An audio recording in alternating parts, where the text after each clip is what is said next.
Amazi ntakiri yayandi hagati ya Nsabi na Kiramani, ubu ngubu bararebana y'ingwe nyuma y'uko Nsabi atangiye kujya yaka Kiramani amafaranga arenze ubushobozi bwe. Nsabi yarirukanye. Oya se. Ntago ninjye wamwirukanye. Urukumva? Nsabi yarirukanye. Yarirukanye. Ubu ngubu tuvuga nawe tuzoye kubona Nsabi mu bikorwa. Mu gihe ntarabona amafaranga yifuza ntago mwakongera kumubona. Ni muri ubwo buryo abantu batangiye kugura video za kera aho Nsabi yavugaga yuko nta muntu wigeze umuzamura kuko we ngo arebye ibyo yaciyemo asanga nta kuboko k'umuntu kwigeze kubigiramo uruhare. Njyewe narabyivugiye njya magarara nkanatinyuka nkavuga ko nta muntu wigeze anzamura. Kiramani umugabo washize itafari rinini rigaragara cyane kuri kariyeri ya Nsabi. Biravugwa yuko bamaze gutandukana nyuma yuko Nsabi yatangiye kujya amusaba amafaranga menshi arenze ubushobozi bwe, kandi nawe azi ngo ahakura, akaba azi yuko kuri YouTube muri ibi bihe ibintu bitameze neza. Nubwo baterura ngo babivuge yuko bashwanye, ariko bakavuga yuko imikoranire yabo itari kugenda neza muri iyi minsi. Kiramani mu magambo yiwe avuga yuko Nsabi yamusabye amafaranga menshi, kandi Kiramani ayo mafaranga nawe ubwe ngo atarigeze ayakoreraho kuva yatangira gukina filime. Maze akaba avuga yuko amafaranga nayabona Nsabi yamusabye azamubwira bakaza bagakorana, ariko kugeza ubu ngubu akaba atarabona ubwo bushobozi bwo kumwigondera kugira ngo bakorane. Kiramani mu magambo yiwe aravuga ati, ese gukorana n'abantu mwagera mu gihe cy'ubukene bakagusiga ibyo bintu nibyo koko? Ati niba badashaka ko dukorana habura bareka nzaforoma abandi.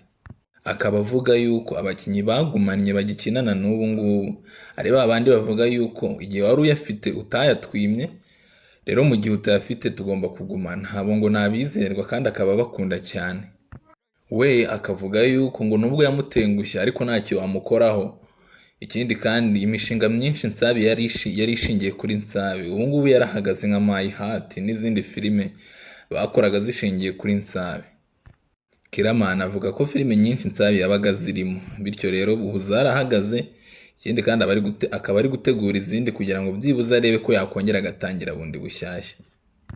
Akaba ari kubwira abakunzi be kutamurenganya ku bw'izo mpamvu kandi zitamuturutseho, kugira ngo bagumane ndetse n'ibindi bintu ari gutegura bishyashya bazabe bari kumwe. Abantu benshi ku mbuga nkoranyambaga batangiye gukwena Nsabi bavuga yuko atakabaye yishongora ku muntu wamuzamuye cyangwa se agashira itafari kuri kariyeri yiwe.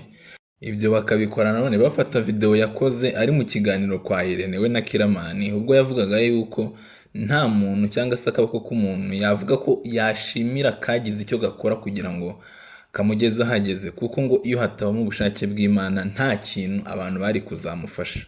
Ikindi kandi akaba avuga yuko muri iyo video hari abantu benshi bamamara atari uko bafashijwe n'abantu, ahubwo baje kuri kamera bakivugira ibintu bagahita bagenda bakamamara. Ubwo abo ngabo akenshi baba bari gutunga intoki kuri Banzovu, Yaka ndetse n'abandi, aho usanga bakora ibintu byose nta macano cyangwa se ubundi buryo bwihariye bafite cyangwa se strategy bakoresheje bakamamara.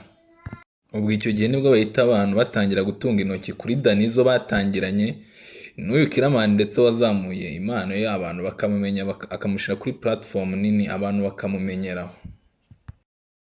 Mu buryo busa nk'ubuzimije, Kiramani anenga Nsabi avuga yuko adashima cyangwa se atagira ikintu akora nyuma yuko hari icyo yamufashije kugira ngo agere ahagera, agakoresha urugero rwa Miki agaragaza uburyo Miki amufasha kandi babanye neza muri iki gihe. Ngati ibaze noneho iyaba ataramufashije mu gihe yazaga amusaba ubufasha, ubu ngubu ninde aba ari guhungiraho? Akagaragaza Miki nkaho ari we muntu ubu ngubu byibuze yafashije ariko akaba afite umumaro aka kanya.